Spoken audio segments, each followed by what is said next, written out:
Another guy that has to wait yet another year is Terrell Owens. This year, you guys changed the voting process a little bit. Dan Fouts and James Lofton, both Hall of Famers, were allowed to vote, bringing the total to 48. He was on Rich Eisen's radio show earlier this week and said this about T.O. not making it. I had 75 touchdowns during the course of my career. The guy that we didn't let in had 153. What he did on the football field, I just thought was phenomenal. And from a person who did the same thing and who really appreciates the position, I'm at a loss for words. I looked at what happened on that 100 by 53 in the third yard field, and what I saw was pretty special. What I saw was Hall of Fame worthy. Your thoughts?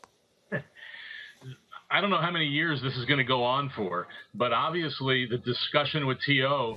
is that, as James Lofton said, within the confines of the playing field, those are Hall of Fame numbers and Hall of Fame performance.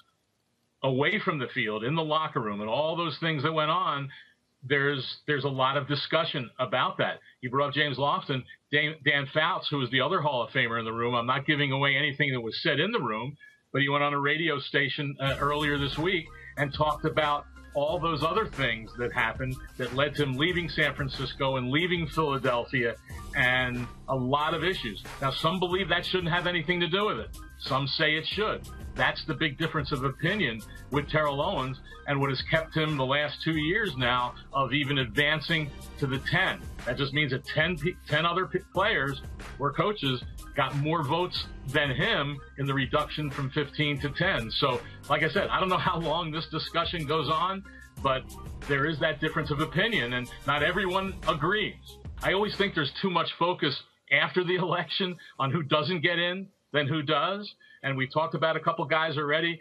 Morton Anderson getting in is significant in terms of being a kicker. There's always been that debate. Well, it's a kicker against guys who play every down. I think that was a big advancement there. So overall, I think this is a great class.